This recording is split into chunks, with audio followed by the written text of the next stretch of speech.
Dobrodošli v novi epizodi podcasta VAR, nogometnega podcasta Delove športne redakcije. Danes smo znova z vami v polni zasedbi, torej Jernej Suhadolnik, Gorazd Nejedli in Siniša Orošević. In pa končno smo prišli do točke, ko se prva liga vrača na naše televizijske ekrane in seveda nogometne zelenice. Tudi na tujem je bilo pestro, za slovenskimi reprezentanti je dober konec tedna, tako da morda najbolje, da kar začnemo. Gorazd. Začnimo doma, torej med državnim prvenstvom, ki se ta konec tedna prihajajoči znova začenja. Pa morda kar začneva pri državnem, pri favoritu za bodočem državnem prvaku Celju. Kako si ti spremljal njihove priprave? Vem, da si jih pospremil dokaj podrobno, tudi to generalko proti Aluminiju in gladko zmago, tako da kako pričakuješ ta začetek? Slabši kot jesen ne more biti. Če bojo boljši, bojo drugi pokazali. Se pravi, bojo drugi stagnirali, oni bojo šli naprej, ampak mislim, da za Celjane ne bi smel biti večjih težav. Kupovali niti niso preveč, dobili so kar rabijo, je pa ta miselnost, o kateri je govoril predsednik Kolotilov, najpomembnejša. Ne? Se pravi, jih je preusmeril na naslednji cilj. To pomeni pač na nek način kopiranje mariborske zgodbe, ambicioznost, poudarjanje tega, kar je na nek način zelo dober za ustvarjanje rezultatov. Tako in tudi za to kontinuiteto, za polet gre, da bo zdaj ekipa zgrajena. Ne, tako. Kako pa morda, Gorazd, če še nadaljujeva, kar vidiš pa zdaj recimo pri pripravah Olimpije ni bilo nekih resnih pretresov, tudi kadrovskih, razen Ruja Pedra. Pa kako morda si ti pospremil ta njihov zimski prestop? Iz mojega zornega kota so pametno, da je naredili. Kupovati ni bilo treba, ker imajo že tako preširok igralski kader. Boljš se je usmeriti na to, kar imaš, poskušati uveljaviti, kar imaš. Govorimo o mladi ekipi, verjetno najmlajši napadalni ekipi, napadalnem delu v ligi, ne, in če si ti pri Olimpiji, pomeni, da delajo vrednost igralcev. In Olimpija vsekakor ima zanimivo ekipo, ki ve se, da ne more, dol ne more, gor je odvisno od Celjanov, lahko bo veliko profitira s tem, da uveljavi igralce. Imamo Momotika 20 let, Bristrič 20 let, Brez 22. Ima nekaj igralcev, s katerim lahko ti igraš nogomet, zanimiv za publiko, tudi rezultat delaš, a hkrati dviguješ ceno. In to je bilo osnovno izhodišče tega prestopnega roka, ki so ga imeli pri Olimpiji. Nesmiselno bi bilo karkoli kupovati, če sploh ne veš, kaj boš pripeljal in iskal spet na novo, ali se bo valjavo, ali se bo ujel. In v zadju je pa še zmeraj Rud Pedro, nedefiniran status, načeloma ne bo igral, ker ni podpisal pogodbe, ampak nikoli se ne ve. Tudi Truj se lahko premisli, pa se najde. Tako, tudi on lahko še podpiše pogodbo, pa bo hiter spet v ekipi. Jernej, od nazadnje, ko smo govorili, je Rogaška še nekoliko šibkejša. Ta reprezentanca, tako kot smo napovedovali, se je izkazala za dobro prestopno okno. Nejc Gredišar je odšel na Madžarsko. Se ti zdi podati dober prestop zanj in pod B je Rogaška zdaj šel v težjem položaju brez prvega strelca, ne, v boju za obstanek? Pa ne, sej ko pride do take situacije, klub kakršne Rogaška ne more zadržati neke tarče prestopne, ki jo imajo drugi, tako da razplet je bil tu znan. Zdaj je Madžarska v redu ali ni, bo pokazal čas, tako kot v drugih primerih, ko še ni z naše lige, gre nam v Avstrijo, na Hrvaško, na Norveško, ne vem kamorkoli. Redko kdo gre v top ligo takoj, ne. Tako da liga je močnejša kot naša, predvsem je tujina ti da vedno izkušnjo, kamorkoli greš je enako v kontekstu razmišljanja, se pravi, se boriš za prostor pod soncem kot tujc, imaš izkušnjo, imaš pritisk in če preživiš v tujini, je to čist nek drug svet, kot če preživiš v Sloveniji kjerkoli, ne. Tako da zanga je to samo lahko. Ali obratno, če mu ne bo šlo, ne. Potem pač gre na margino. Ampak recimo, da temu ne bo tako, jaz mu želim, da mu uspe. In če bo dal tam, ne rabi njih, ne vem, koliko dosti dvorov dati, ne. Sam pač, da mu gre, da steče, da je v prvem planu, je izložbeno okno za naprej odprto. Rogaška pa pač dobila, kot je dobila, ne. Toliko je hotla. Želeli so verjetno, vsaj javno se je govorili celo več, okrog 1 milijona, dobili so mogoče 1/3 ali pa 1/2 tega in to je to. Tako da tu ne vem, kaj bi bilo za dodati. Tako, verjetno pa je, kar se pa samega igrišča tiče, ne pa. Ja, bojo pa slabši, to je jasno, ne. Drži. Ampak saj že prej niso bili kandidati za kaj več, ne. Je pa zanimiva ta pot, ne. Govorimo o strelcu zadnjeuvrščene ekipe, Ljubljančanov, za katerega slovenska liga ni sposobna plačati denarja, ne, in mora iti ven, ne.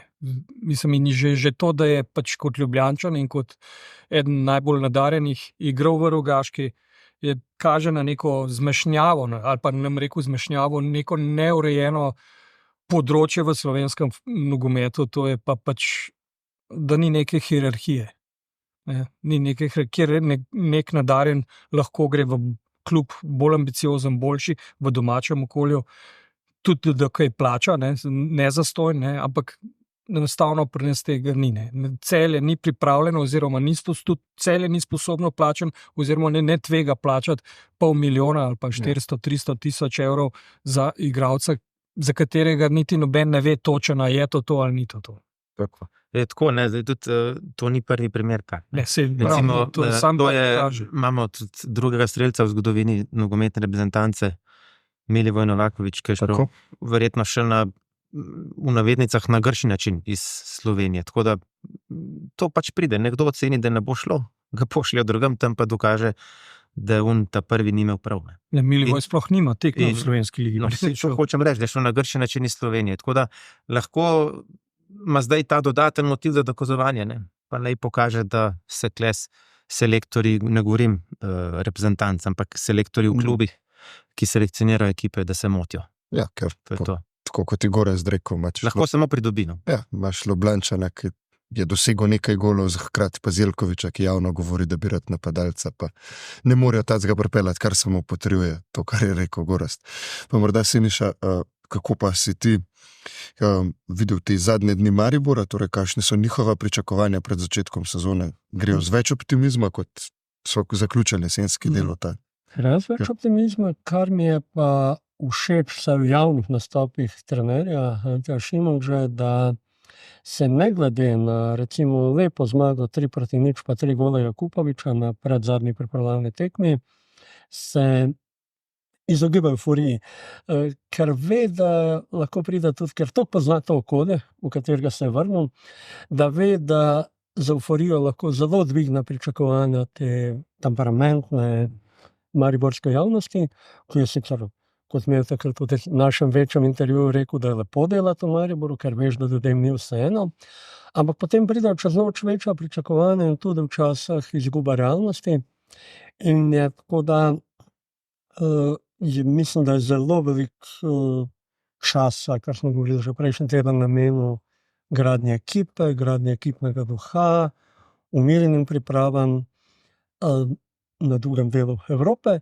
Za jutri ima Maribor še to generalko proti Slovenski Bistrici. Bo pa seveda, bojo pa že prve 3-4 tekme bojo zelo jasno pokazale, če gre ta ekipa gor in kaj pomenijo te nekatere spremembe v moštvu, predvsem s tem nestrpno pričakovanje Tartu Maksa Barišiča. Tako, da vidimo, kako praktično vsi so doslej bili bolj ali manj zadovoljni s tem, ampak kar bo pokazala zelenica, bomo pa že po tem koncu tedna saj nekaj več vedeli. Je pa ta konec še v Sloveniji, še čakamo, da se zgodba na novo začne, je bilo pa zelo pestro z derbi v tujini, tudi z našimi nogometaši. Včeraj zvečer, torej v nedeljo zvečer, je bil pod drobnogledom madridski derbi, znova z kar nekaj kontroverznostmi. Pa Jernej, mogoče čisto za začetek, preden se dotaknemo še sodnikov, kako si samo tekmo videl? Oba tekmeca bi lahko dosegla še kakšen gol več od končnih 1-1. Ja, bila je dosti pričakovana, no, razen tistega na koncu izenačenja, ampak Atletico je doma te prisili v neke vojne razmere, ne, in na njegovem štadionu je res težko igrati. Ne zato, ker bi bil stadion kaj posebnega, ampak ker se on prelevi v neko špartansko vojsko in je tam res, res neugodno. V gosteh temu ni tako in tako je tudi včeraj bilo. Real, kakršen je ekstremno kvaliteten in čudi me, da si je na koncu to prvošel, kar si je, ne, ta izenačenje. Ne. Dolgo je imel vse v svojih rokah, držal je pod kontrolo, 1-0. Pol pa tam, ne vem, malo naivnosti je bilo verjetno, malo celo preveč štoparjev na kupu in pol se med sabo niso znali zmeniti, kdo bi čuval žogo in je pač iz ozadja prišel tale Llorente in dal gol na nebranjen prostor, ne. Ker so bili 3 štoparji okrog, pa noben ni šel na žogo, ker se niso znali zmeniti. Ja. In to je taka napaka, ki je ne bi Realu recimo pripisal pred tekmo. Sploh pa v zadnjih sekundah tekme, res, ko se Pa da odloči. pač se zgodi, ne. Tako. Gorazd, pa morda pogled na sodniške polemike, v katerih je bilo spet ogromno. Real trdi, da bi morali dobiti 13 metrovke. Jan Oblak, ki se ponavadi ne dotika tega, trdi, da bi njihov zadetek, torej zadetek Atletika, moral biti priznan, ker ni bilo prekrška nad vratarjem Luninom. Je kako, ne da če so vplivali na potek tekme, malo zagotovo, ampak vendarle zakaj je v zadnjem času toliko polemik v Španiji glede teh sodniških odločitev? Upravičeno ali gre za medijsko vojno? Mislim, da niso nič bolj glasne ali pa številčnejše polemike, kot so bile prej. Moraš tudi z konteksta gledati, en teden nazaj je Xavi malo omenil, kako je Real favoriziran, da je lahko biti prvak, če imaš tako sojenje. In to je pač del folklore, del tradicije, del kulture v španskem nogometu, ki pač je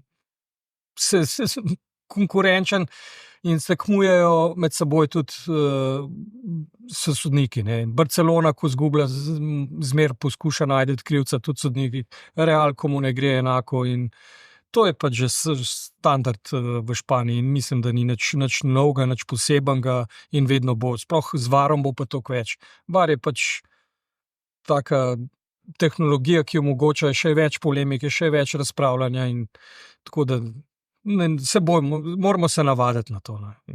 Jaz ne vidim v tem nič tazga, da še mu pomaga. Ne. Isto je bilo skozi že 50 let, 60 ali prej ali zdaj. Zdaj sam še televizija in var omogoča, da še več auditorij več vidi napak ali koristnih, pravilnih odločitev. Zdaj, to zgodbo je možno sicer tudi v širši kontekst postaviti, ne. Španski nogomet je trenutno brez resnega predsednika zveze, vlada neko brezvladje, Barceloni očitajo podkupovanje, zaradi česar bi lahko celo letela iz lige, klub je zadolžen, zaradi česar bi lahko letel iz Evrope, Real ima podobne težave, vsi skupaj so nekako nervozni, verjetno to najbolj živčno okolje v Evropi trenutno glede nogometa, in imajo Srbi en dober izraz, ki ga zdaj nam rekel, ampak sodniki ne vejo, kam bi streljali, ne, po domače rečeno. Tam bi bilo bolj sočno, če bi original povedal. In to so posledice tega. Tako da jaz mislim, da so vseeno je malo drugače kot nekoč, je nekje na prelomu ta njihov nogomet klubski in imajo težave, ne. Pa odnos do žensk, ki je stal, zaradi katerega je mogel predsednik, pa predsednik lige non-stop udriha po obeh klubih, da jih bo izključil iz lige, če se bosta priključila Superligi. Ostali proti njima protestirajo, tako da tam je neugodna situacija. Jaz mislim, da je celo največji kaos v Evropi, nogometni je trenutno v Španiji. In to, kar se dogaja, je samo odraz tega. Tako in ne meče ravno dobro luč, oziroma bolje bi bilo, da se v Madrilenju pogovarjamo. Kakršnakoli luč, to je pač realnost in to so dejstva. Napake so, to je evidentno, se vidi. Zdaj so namerne, ne vem, ampak kaos vlada 100%.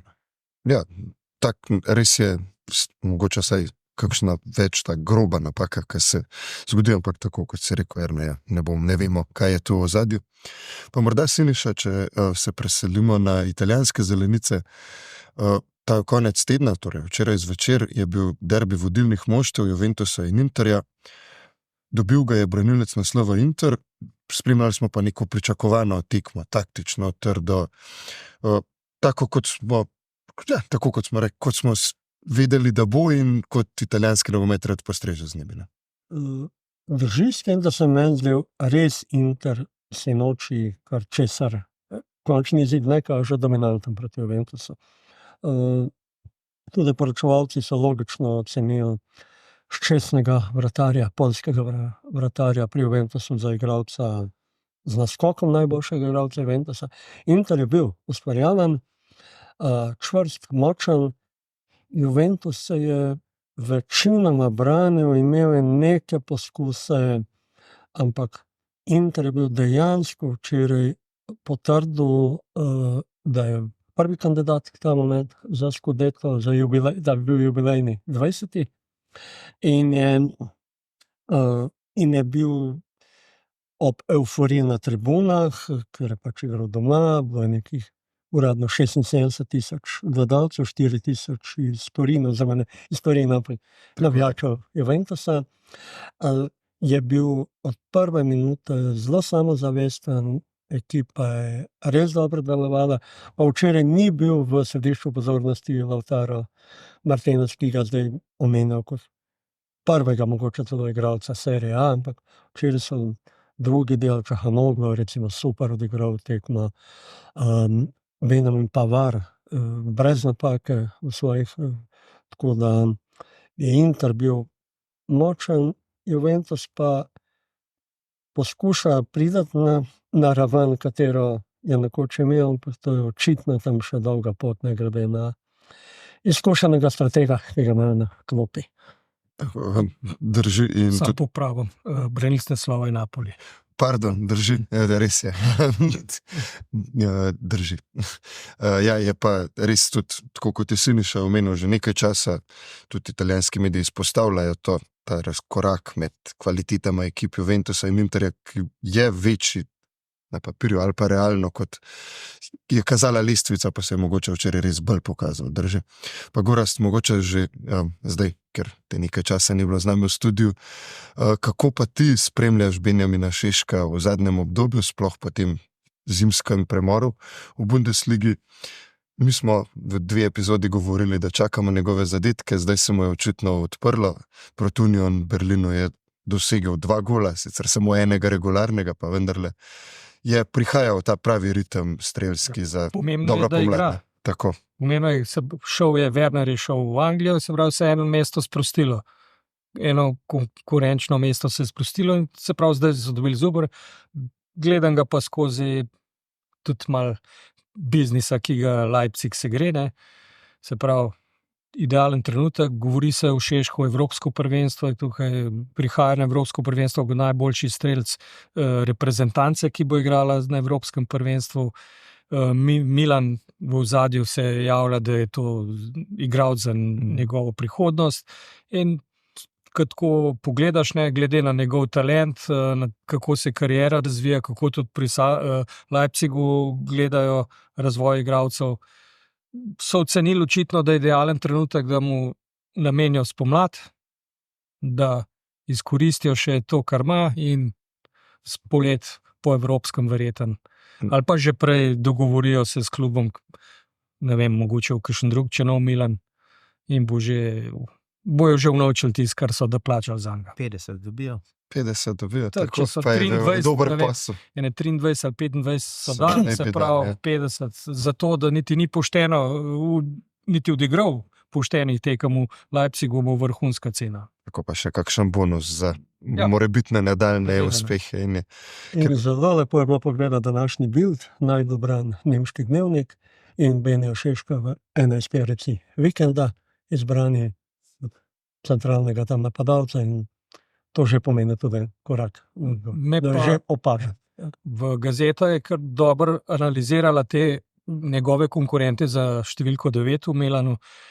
Videli so slabe plati, ampak slaba plat je bila povezana s tem, da ne igra pa da ne zabija. Zdaj to se vrača. Vse drugo, igralsko je bil pred svojimi konkurenti. Se pravi, poleg svoje višine, ki pač malo spominja na Zlatana, ne, je tehnično dovršen, taktično dovršen, vrača se v obrambo, ni samo napadalec in v vseh teh delih je bil boljš ocenjen, ovrednoten kot konkurenti.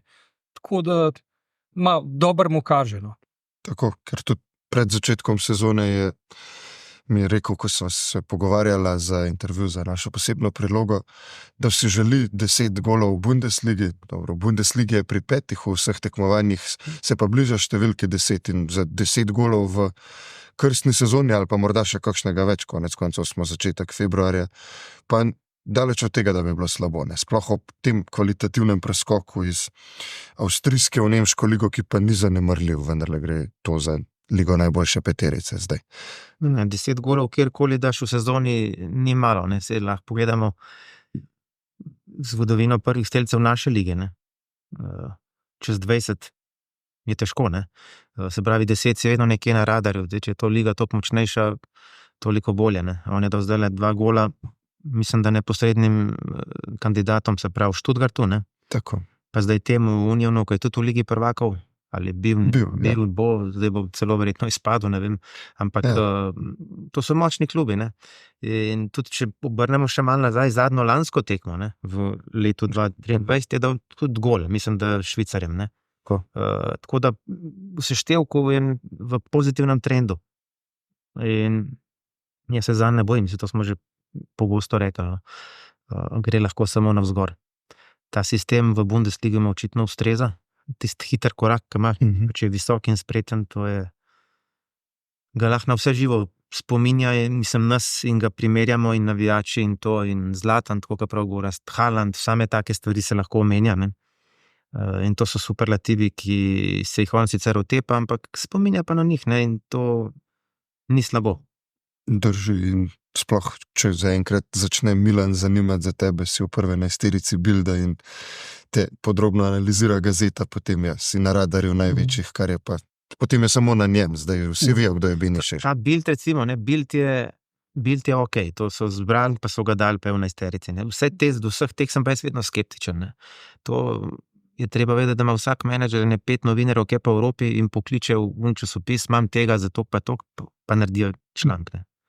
To je v tujini pač praksa. Tako. In do teh sem jaz malo skeptičen, ampak ja, zakaj pa ne? Tako. Na radarju je, ne? Ja, če se omenjati, je ok. Ja. Pa mladi. Veriga izmer. Trenerji, management, novinari, to obstaja v tujini, sestavni del posla in Tako se posl. Tako je. Pol da še eno v gazeto, eno Republika, pol tudi to Mercato Web neki napiše, pol gre čez mejo, L'Equipe, v količini spletnih Sej, je to Liverpool Echo napiše, da se Manchester United zanima in pa si zmagal. Tako. Pa so pa nekdo že res začel zanimati. Ja. Pa to zdaj ni parodija, pač tak je sistem, ne?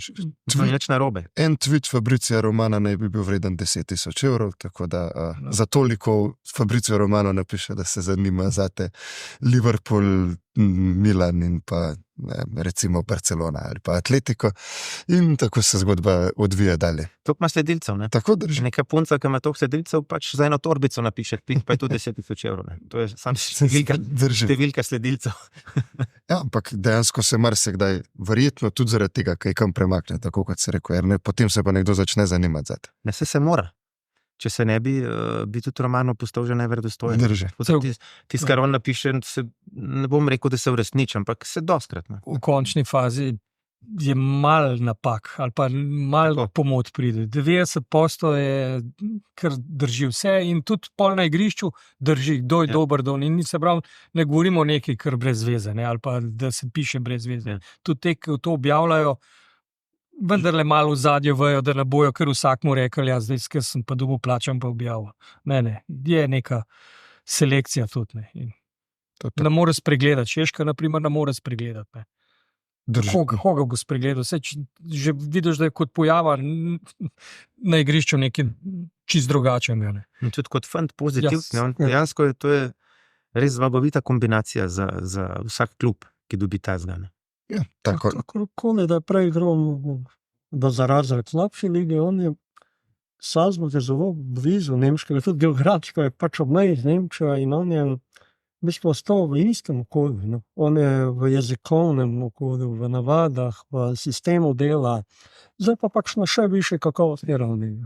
Tako, in tudi ta konec tedna sem bil v Angliji in tam se zanimajo za seveda, veliko se govori o Janu Oblaku, ki ne bi bil na radarju Manchester Uniteda, tako kot Jernej prav, že nekaj let je na radarju Manchester Uniteda, in pa v Beniju Šeško. Tudi v Šeško se je veliko govorilo ta konec tedna, tudi ko pogledaš časopise, tako da že dolgo tudi čakamo na Slovenca v Premier Ligi, morda bi bil to lahko Beni, ampak ja, ta konec tedna je bil na sporedu derbi dveh od treh najbolj resnih kandidatov za naslov angleškega prvaka, v katerega je šel Liverpool v vlogi izrazitega favorita, glede na stavnice, glede na medije, glede na pričakovanja navijačev.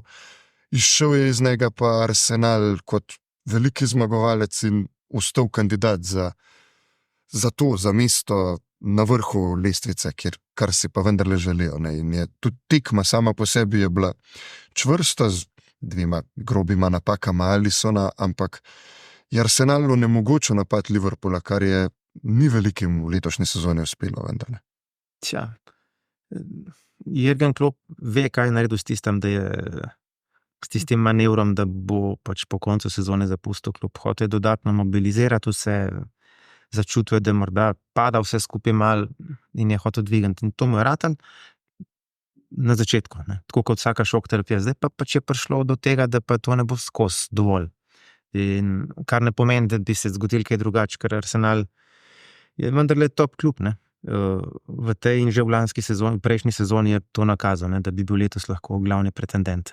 Tako da nič posebno, jaz nisem nič presenečen, je pa treba vedeti, če City zmaga obe tekmi, bo šel na prvo mesto, ne? Drži. Ker ima 2 tekmi manj, pa nekje 4 točke manj, ali kaj takega, ne? Tako, mislim, da 5 točke. Ne, nekje. Ampak če obe zmagajo, gre na prvo, ne? Tako da to bo do konca odprto, napeto, kakšen klub se bo še pojavil v formi, pa bo mešal štrene ne za vrh, ampak njim, ne? Tako da tukaj ne vidim drugega kot odprto tekmo. Liverpool pa tudi nobena tragedija, zgubil si pri favoritu, večino tekem oziroma derbijev imaš zdaj doma kot Liverpool, tako da imaš nekako vse v svojih rokah, če boš pravi, v Ligi prvakov nekih hudih naporov še ne bo. Tako da ni, vse je še odprto, nič posebnega kot tekma taka, da bi kaj odločala. Ja, je pa, ja, res, če bi Arsenal zgubil, bi bil že precej daleč, zdaj pa se bo troboj, kar se...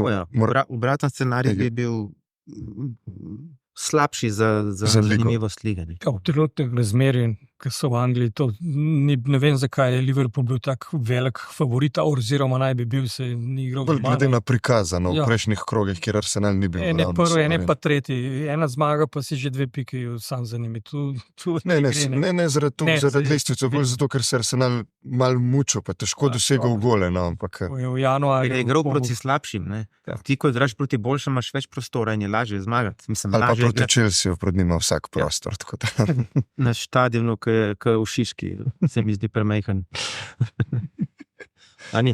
Pa tudi malo se je Klopp, kakor s tole tekmo sem videl, se je malo zakalkuliral, ne. 2-3 igralce mogoče, da bi uporabil, ki jih je imel na klopi, bi mogoče drugače bilo.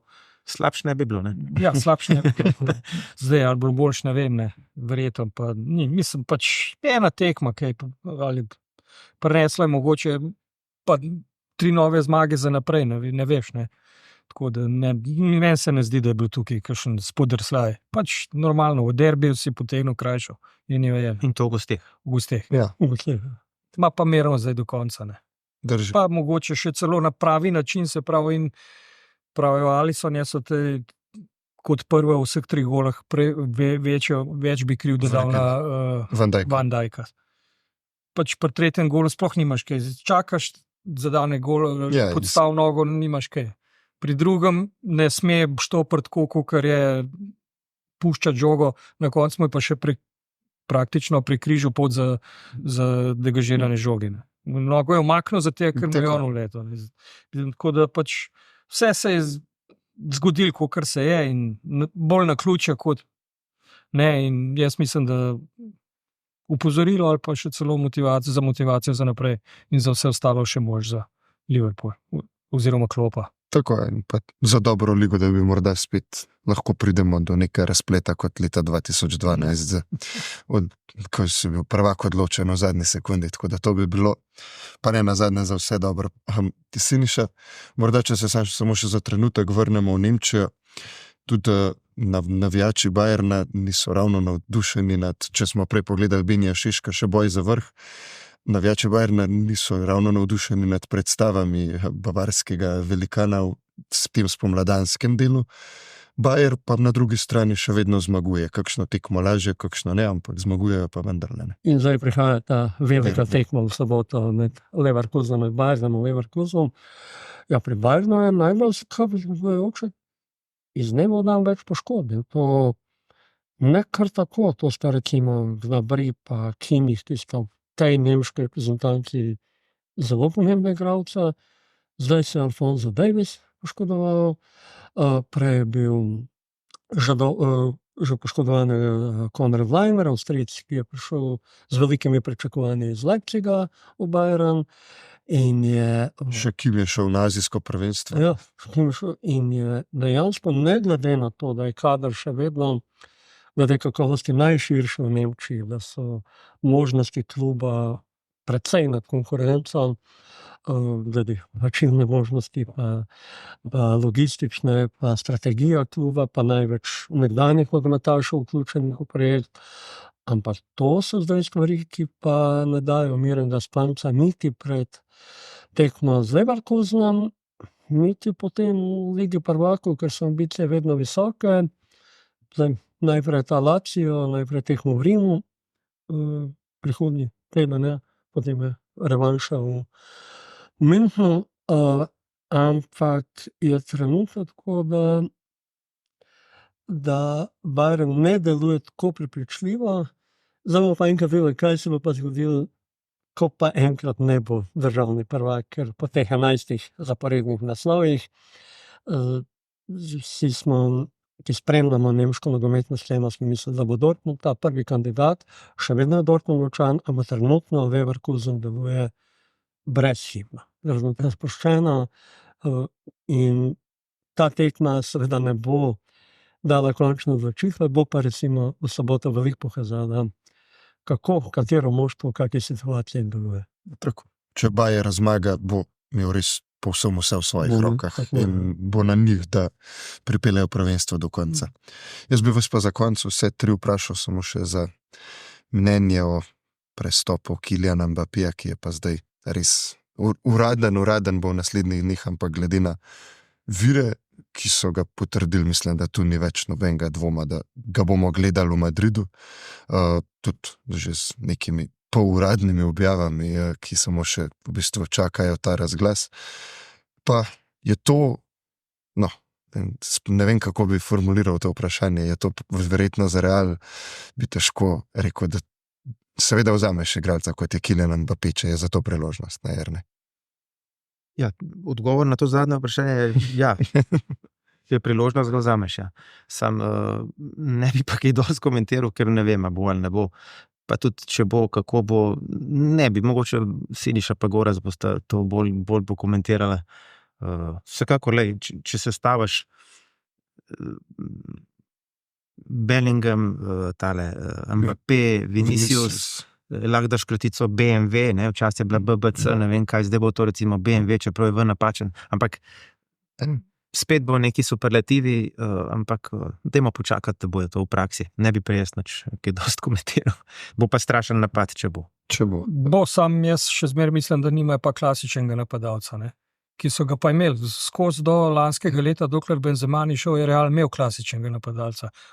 Govorimo o številki 9. To je vse vingerji, neki leteči, enega, ki bi lahko žogo, ker Bellinga moramo vedeti, on ni napadal. Ne, vezist. On je trenutno zdaj leči, ko sem ta derbi gledal, ga je prosti, to je brez odgovornosti, odgovorno sem imel, ampak on je sam laufal tam pa špilil.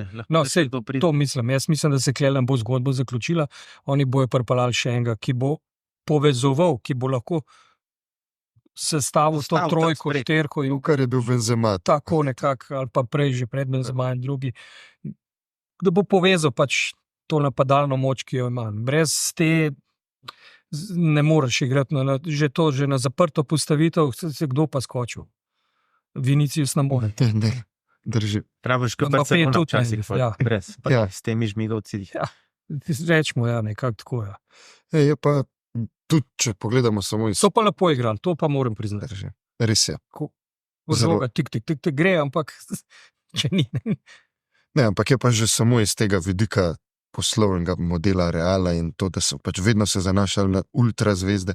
Jude Bellingham to verjetno bo, ampak v tem trenutku, če samo tržno, prodajno, koga po celem svetu poznajo v tem trenutku, po celem svetu poznajo Kyliana Mbappéja in ta ga pripeljati za novega galaktika, so verjetno mokre sanje Florentina Pereza. Mislim, da se kaj boljšega ne more zgoditi, pa ne glede na to, kaj bo pokazal na zelenici, ja, kjer tudi verjetno ne bo razočaran. To si me pa prehitev misli, da sem prav to. Ena stvar je nogometni aspekt na samem igrišču, to, kar je vsem bolj razumno.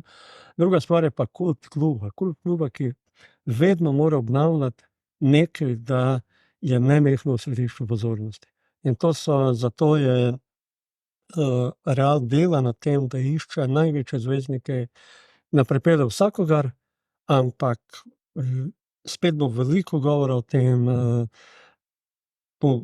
spet bo v središču pozornosti in spet se bo okrog tega kluba spet nekaj novega vrtelo. In to je pomembno za Real, da obdrži ta svoj status.